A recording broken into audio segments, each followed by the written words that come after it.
السلام علیکم ورحمۃ اللہ وبرکاتہ۔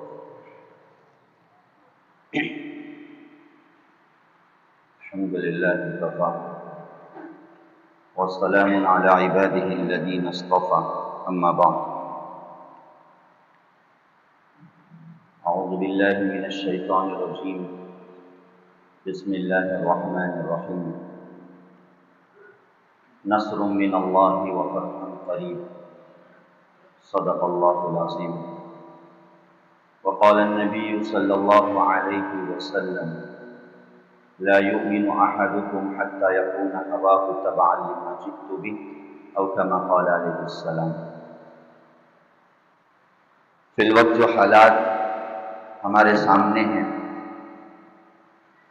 ایسے موقع پر کسی دوسرے موضوع کو اختیار کرنا اور کسی دوسرے موضوع پر بات کرنا،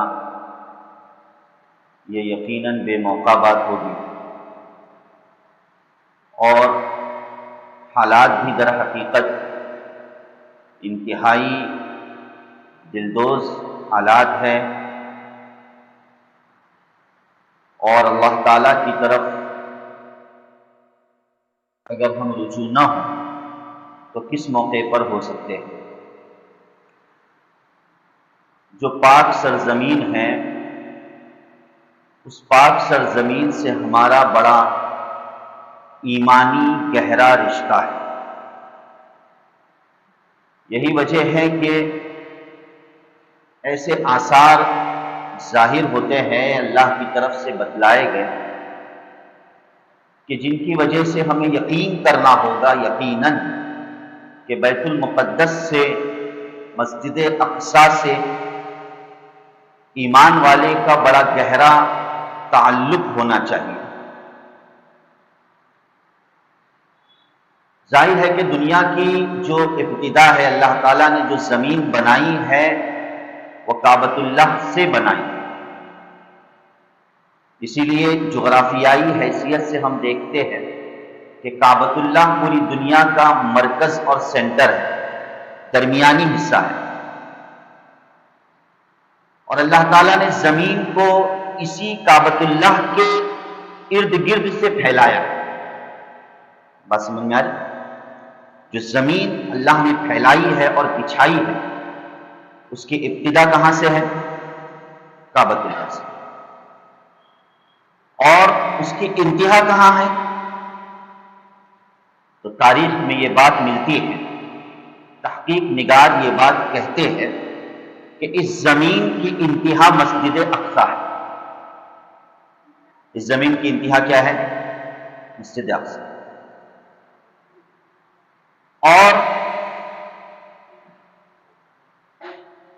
آخر کیا بات ہے؟ ہم دیکھتے ہیں کہ خصوصاً جو سفر معراج ہے، اللہ کے رسول صلی اللہ علیہ وسلم کا جو معراج کا سفر ہے، آپ تو ہے مکہ میں، مکہ سے آسمانی دنیا پر جانا ہے۔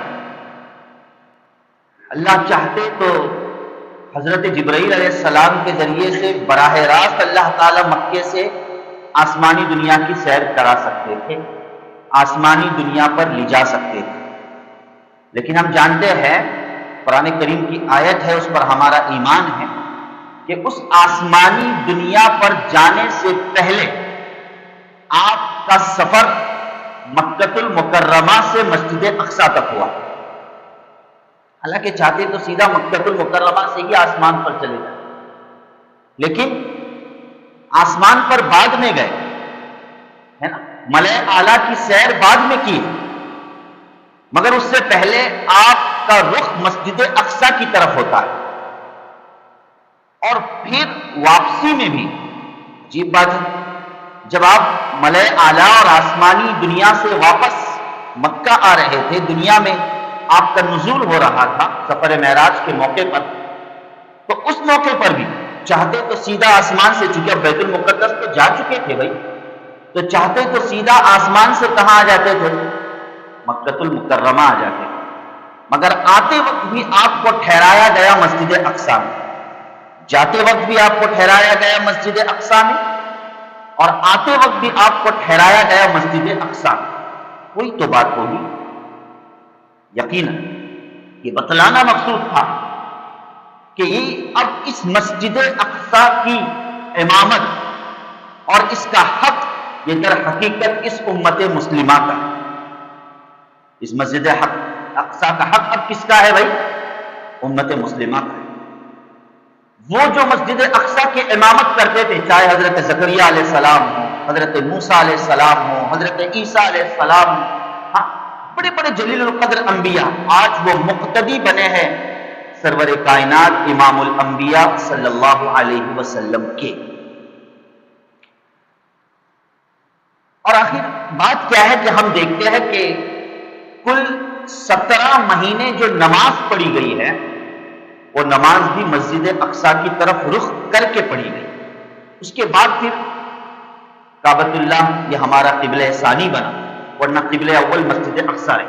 اللہ چاہتے تو پہلے ہی دن سے حکم دے دیتے تھے کہ کعبۃ اللہ کی طرف رخ کر کے نماز پڑھو، مگر 17 مہینے تک مستقل، 1 سال سے اوپر مسلمان مسجد اقصی کی طرف رخ کر کے نماز پڑھ رہے تھے۔ یہ بتلانا مقصود تھا، اللہ حکمتوں کے بہتر جاننے والے، مصلحتوں کے بہتر جاننے والے ہیں۔ یہ بتلانا مقصود تھا کہ اے ایمان والو، تمہارا مسجد اقصی سے بڑا گہرا تعلق، تمہارے دل میں اس کی محبت خود سے بھی زیادہ ہونی چاہیے، خود سے بھی زیادہ اس کی محبت ہونی چاہیے۔ اور یاد رکھیے، یہ جو پورا نظام عالم ہے، دنیا کا جو نظام ہے، جو حالات پوری دنیا پر آتے ہیں، یہ در حقیقت اسی ملک اور اسی سرزمین کا یہ نتیجہ ہے۔ ہم یہ سمجھتے ہیں کہ بھئی وہ ایک علاقے کی بات ہے، ایک علیحدہ چیز ہے، ہمارا اس سے کیا تعلق ہے، ہم جس ملک میں رہتے ہیں۔ نہیں، اللہ نے یہ جو قرآن میں بار بار ذکر فرمایا ہے کہ بارکنا للعالمین، کہ ہم نے پورے عالم کے لیے برکت دی۔ کس کی؟ مسجد اقصی، اس پاک سرزمین کی برکت کا حصہ یہ پورے عالم کے لیے۔ جب برکت کا حصہ پورے عالم کے لیے ہے تو وہاں پہنچنے والی تکالیف بھی در حقیقت پورے عالم کی۔ بات سمجھ میں آ رہی؟ وہاں کی تکلیف در حقیقت پورے عالم کی تکلیف، وہاں کی برکت در حقیقت پورے عالم کی برکت۔ جی ہاں، اس سے چند سال پہلے ایک اللہ کا بندہ، اللہ جس کے دل میں کیسی بات ڈال دے کچھ کہا نہیں جا سکتا بھائی، حالات چند سال پہلے، بہت میں نے تقریباً اسے اچھے خاصے سال ہو چکے ہیں، تو اس میں کسی ایک بندے نے مجھ سے تذکرہ کیا، بات حالات کی چل رہی تھی، تو مسلمان پیٹے جا رہے ہیں، پیسے جا رہے ہیں، حالات بد سے بدتر ہے، تو اس کی وجہ کیا ہے؟ میں نے اپنی سادگی میں وہی جو قرآن اور حدیث کا جو جواب ہے کہ بھئی یقیناً ہمیں ایمان کو مضبوط کرنا ہوگا۔ اس شخص نے ایک بڑی بہترین بات کہی جو مجھے یاد آئی۔ انہوں نے کہا کہ نہیں، یہ تو ہے ہی، لیکن یاد رکھیے گا کہ جیسے حالات اس سرزمین پر آئے گے ویسے حالات پوری دنیا پر آئے گے، جیسے حالات اس سرزمین پر آئے گے ویسے حالات پوری دنیا پر آئے گے۔ اگر وہ اس سرزمین پر امن ہے تو پوری دنیا میں امن ہے، اگر اس سرزمین پر بے امنی ہے تو پوری دنیا میں بے امن ہے۔ پوری دنیا کا تعلق اس سرزمین سے بڑا گہرا ہے، یقینی بات۔ اسی لیے دیکھیے، اللہ تعالیٰ نے مکۃ المکرمہ کو بلد امین بنایا، قرآن میں موجود ہے۔ بلد امین کا مطلب امن کا شہر، وہاں کوئی جنگ و جدال نہیں، وہاں کوئی جھگڑا نہیں، وہ امن کا شہر ہے۔ بات سمجھ میں؟ کوئی جھگڑا نہیں ہوگا وہاں۔ اللہ اسے تا قیامت بلد امین بنائے رکھے۔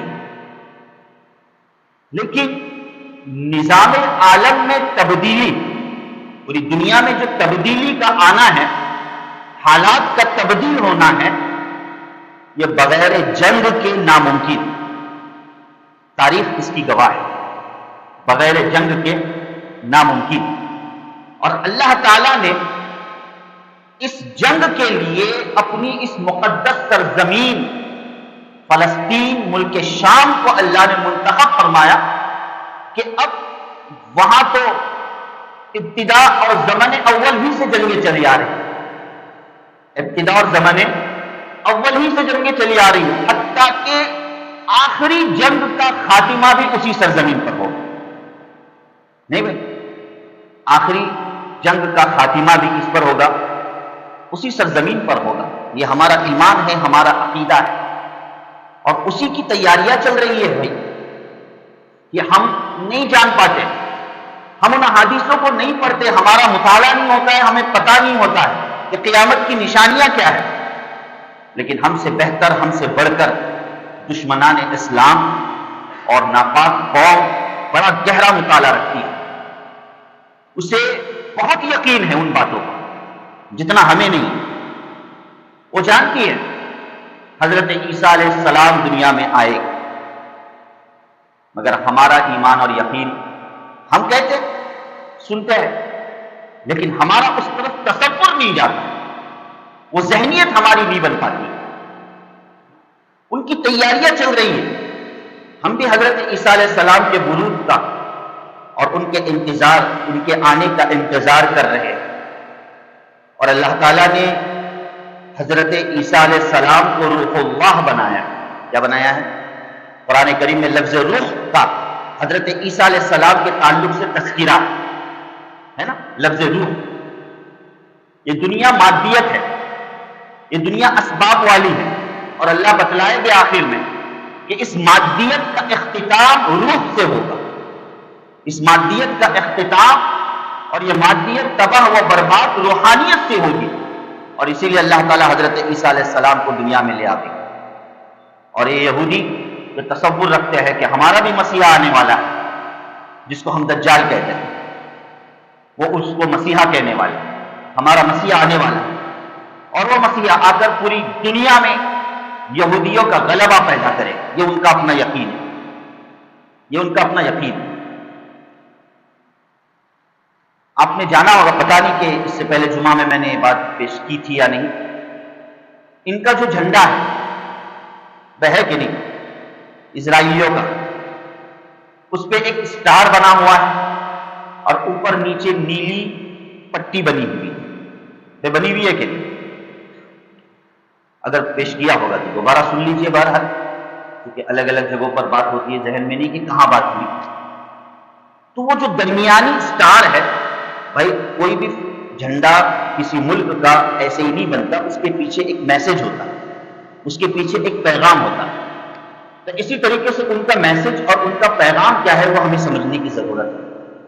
درمیانی جو سٹار ہے، جو ستارہ ہے، ان کا اپنا گمان اور نظریہ ہے کہ قیامت سے پہلے وہ ستارہ ایک مخصوص قسم کا طلوع ہوگا، اور اسی ستارے کے طلوع ہونے کے بعد دنیا میں یہی دجال قدم رکھے گا، یہی دجال دنیا میں قدم رکھے گا، اس ستارے کے آمد کے وہ منتظر ہے۔ اور یہ دو جو نیلی پٹیاں ہیں، یہ در حقیقت انہوں نے یہ ٹھان رکھا ہے، ان کا ہر ایک ایک فرد اور باشندہ یہ ذہن میں رکھا ہوا ہے کہ ہمیں کس طریقے سے پورے عرب پر قبضہ کرنا ہے، مصر سے مکہ المکرمہ، مدینہ المنورہ، اور جتنے بھی عرب ممالک ہیں ان سارے ممالک پر ہمیں اپنا قبضہ جمانا ہے۔ اور وہ ظاہر بات ہے کہ گریٹر اسرائیل، یہ ان کی ناپاک سازش جس میں وہ بڑھتے چلے جا رہے ہیں، بڑھتے چلے جا رہے ہیں، یہ ان کی خفیہ تدابیر ہے، ناپاک سازشیں ہیں، جنہیں جاننا اور سمجھنا بہت ہی ضروری ہے۔ ہم اسے سرسری لے رہے ہیں، اس جنگ کو، اس موقع کو، اس معاملے کو ہم سرسری لے رہے ہیں۔ یاد رکھیے گا کہ جب اللہ کی طرف سے فتح آتی ہے تو فتح قربانیوں کے بعد آتی ہے۔ نصر من اللہ و فتح قریب، فتح جو آتی ہے، فتح مکہ کا منظر ہمارے سامنے ہے۔ مکہ جو فتح ہوا ہے وہ نبی کے تخن مبارک کے لہو لہان ہونے کے بعد ہوا ہے۔ مکہ جو فتح ہوا ہے وہ بڑے بڑے صحابہ کرام کی شہادت اور قربانیوں کے بعد ہوا ہے۔ یقیناً قربانیوں کے بعد اللہ تعالیٰ فتح لاتے ہیں، اور یہ ہمارا ایمان اور عقیدہ ہے کہ اللہ تعالیٰ اس ملک کو فتح نصیب کرے گا۔ اور اس ملک کی فتح فقط اس ملک کی فتح نہیں ہوگی بلکہ ہر ایمان والے کی وہ فتح ہوگی، ہر ایمان والے کی وہ فتح ہوگی۔ لیکن اس سے پہلے اللہ قربانیاں چاہتے ہیں۔ اللہ غریق رحمت کرے ان شہداء کی قبروں کو، غریق رحمت کرے۔ وہ تو اپنے لیے باعث فخر سمجھتے ہیں شہادت کو باعث فخر سمجھتے ہیں۔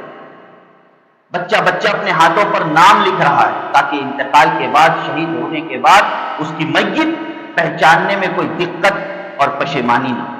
کیا جذبہ ہوگا! سلام ہے ان بچوں کو، ان کے ایمان پر، ان کے ایمان اور ان کے جذبے کو سلام ہے یقینا۔ ہاں، لیکن ظاہر ہے کہ حالات جب اللہ کی طرف سے آتے ہیں تو اللہ اس حالات میں سب کو پرکھنا چاہتے ہیں۔ ان حالات میں سبوں کا امتحان ہوتا ہے، صرف اس ملک اور اس سرزمین والوں کا امتحان نہیں ہے، بلکہ پورے عالم اسلام کا امتحان، پورے عالم اسلام کا امتحان۔ مگر افسوس کہ جو جد و جہد ہونی چاہیے تھی، جو تیاریاں ہونی چاہیے تھی، اور جو طرف اور پرن ہونی چاہیے تھی، اس کا عشر عشیر بھی عالم اسلام کو حاصل نہیں، عشر عشیر بھی عالم اسلام کو حاصل نہیں ہے۔ آج ایک طرف عرب، معاف کیجئے گا عرب کو برا کہنا بھی بہت گناہ ہے، کہ جس پر ہم اعتماد کر سکتے ہیں، لیکن افسوس کہ آج وہ مضبوطی کے اعتبار سے تو بہت دور کی بات، حب الدنیا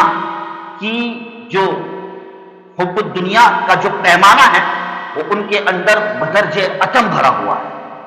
دنیا کی محبت، دنیا کی شہوتیں اور دنیا پرستی، دنیا کا جمانا، یہ اس امت کی کمزوری ہے۔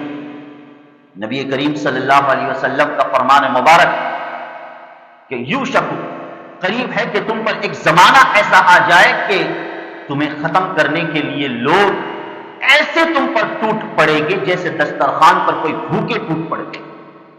یہ حدیث ہے اللہ کے رسول صلی اللہ علیہ وسلم کہ تمہیں ختم کرنے کے لیے لوگ ایسے ٹوٹ پڑے گے، جمع ہوں گے جیسے دسترخوان پر بھوکے ٹوٹ پڑتے ہیں۔ صحابہ نے جلدی سے سوال کر دیا، اے اللہ کے رسول صلی اللہ علیہ وسلم، شاید ہو سکتا ہے ہم تعداد میں اس موقع پر کم ہوں، تعداد میں اس موقع پر ہم کم ہوں۔ کہا نہ، تمہاری تعداد تو بہت زیادہ ہو۔ آج مسئلہ تعداد کا نہیں، شاید مال و متاع کے اعتبار سے ہم کم ہوں گے، بہت اللہ نے مال سے نوازا ہوگا، تعداد بھی تمہاری زیادہ ہوگی، مال سے اللہ تعالیٰ نے تمہیں بہترین اللہ تعالیٰ نے نوازا ہو۔ پھر اللہ کے رسول صلی اللہ علیہ وسلم اس پسپائیت کی وجہ کیا ہے؟ اس پسپائیت کی وجہ کیا ہے؟ اس پر نبی کریم صلی اللہ علیہ وسلم نے فرمایا،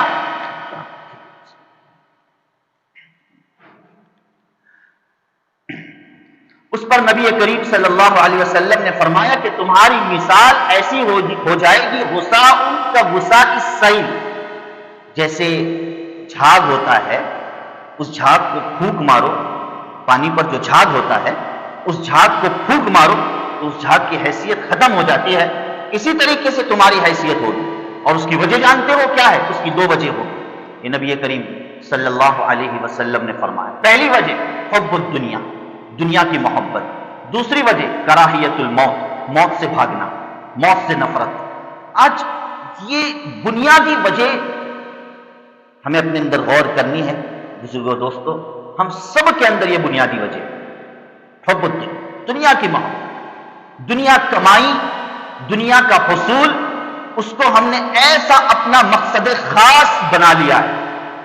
دنیا کا کمانا شریعت نے حرام نہیں کیا ہے، دنیا کا حصول شریعت نے حرام قرار نہیں دیا ہے، لیکن اس کے پیچھے اپنے وجود کو ختم کرنا، اتنا ختم کرنا جس کی وجہ سے ہم اپنے مشن کو بھول جائے، اپنے مقصد کو بھول جائے، تو یہ در حقیقت ہماری پسپائی کی بنیادی وجہ ہے۔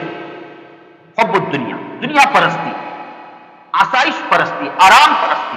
آج دیکھیے کیا حال ہے عرب کا، اللہ ہم سب کی حفاظت فرمائے، کہ کس آسائش پرستی میں آج پورا عالم عرب اور عالم اسلام مبتلا ہے۔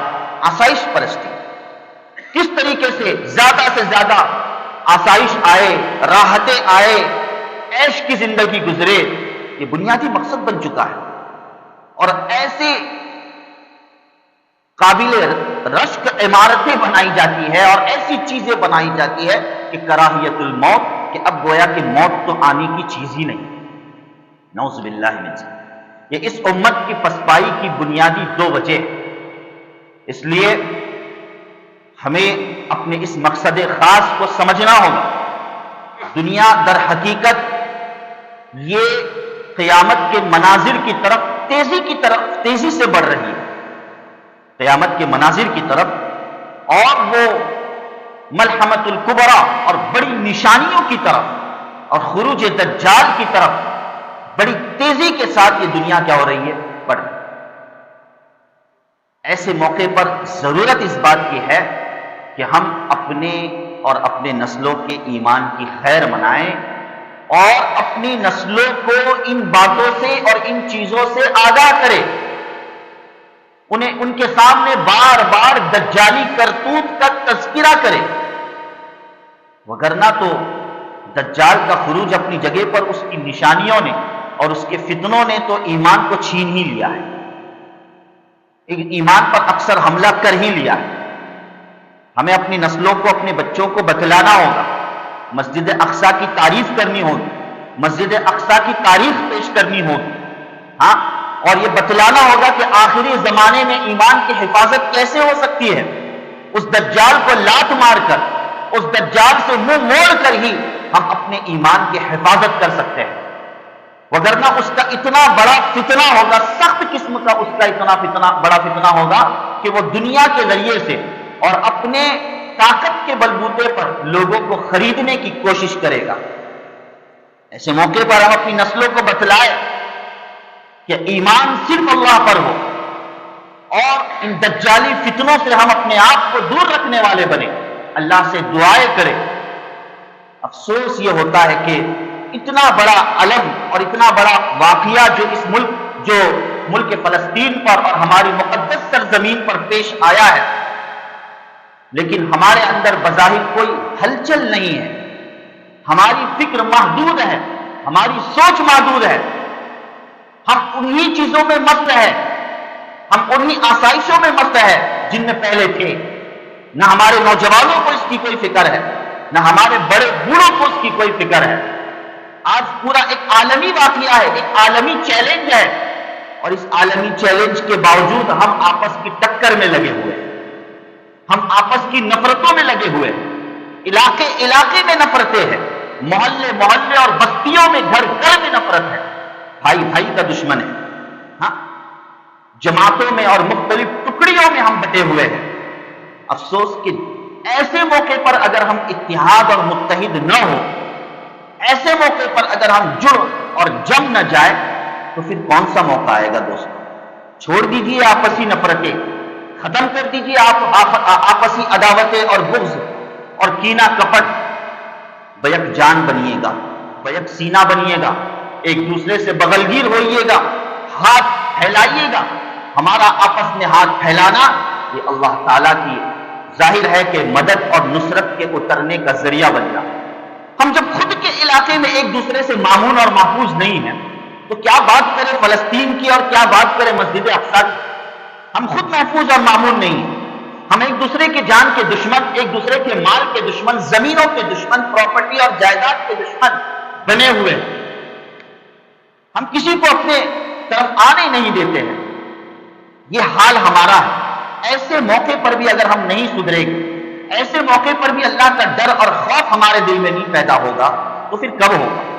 کب ہم کام کریں گے؟ آج بڑے بڑے کام کرنے کی ضرورت ہے۔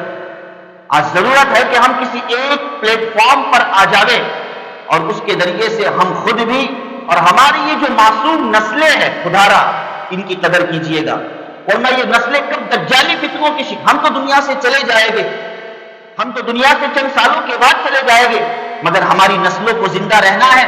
پتہ نہیں ہماری نسلیں اس فتنے دجال کو دیکھے گی یا نہیں دیکھے گی، اور یہ کہ اس فتنے دجال کے شکار ہوگی یا نہیں ہوگی۔ اللہ ہم سب کی حفاظت فرمائے۔ ضرورت تو یہ تھی کہ ہم متحد ہو کر ایسے پروگرامز کریں اور ایسی جدوجہد کریں۔ یہ وقت کا جہاد ہے، یہ وقت کا جہاد ہے کہ ہم کس طریقے سے اپنے نسلوں کے ایمان کے بچانے کی حفاظت اور اس کی فکریں کریں۔ بہرحال یہ عجیب تقریباً 1 مہینے سے زائد کا وقت ہو چکا ہے، اس سے پہلے تو بہرحال جھوڑ جھپٹ اور اس طریقے سے معاملہ تو چلتا رہا، مگر پورے عالم کے سامنے جو معاملہ آیا ہے اس ملعون کا اور اس طریقے سے جو ظلم کا جو معاملہ آیا ہے، جو تقریباً 1 مہینے سے زائد کا عرصہ اور وقت ہو چکا ہے، مگر ظالم پیچھے ہٹنے کو نہیں ہے اور یہ سمجھ رہا ہے کہ ان معصوموں پر بم گرا کر، ان مظلوموں پر بم گرا کر اور ان کمزوروں پر بم گرا کر وہ اپنی بہادری کا مظاہرہ کر رہا ہے، اور یہ گودی میڈیا اور یہ پاگل اور بیوقوف میڈیا اس طریقے سے اس کو فوکس کر رہی ہے، جس کی وجہ سے ہم بھی یہ نعوذ باللہ من ذالک کے سمجھ رہے ہیں کہ ہاں یہ بہت بڑا طاقتور انسان ہے۔ طاقتور وہ نہیں ہے، ارے بھائی اپنے مقابل سے تو حملہ کر، اپنے مد مقابل کے سامنے آ، تو یہ بہادری کی بات ہے۔ ان کمزوروں پر اور نہتوں پر ظلم کرنا یہ کوئی بہادری کی علامت نہیں ہے۔ بہرحال ان کا معاملہ، ان بچوں کا معاملہ، ان معصوموں کا معاملہ، اللہ تعالیٰ ان کو غریق رحمت کرے۔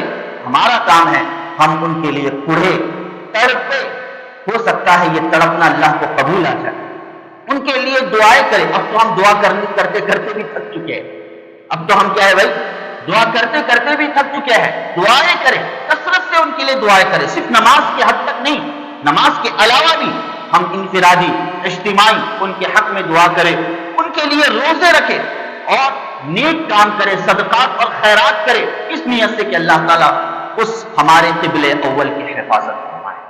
ضروری ہے ہم کمزور نہ پڑ جائیں، ہم اپنی زندگیوں میں ان چیزوں کو آنے نہ دیں جس سے اللہ اور رسول کیا ہو جاوے، ناراض ہو جاوے۔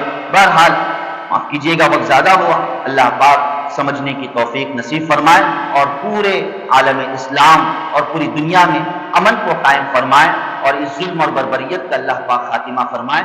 آمین یا رب العالمین۔ وآخر دعوانا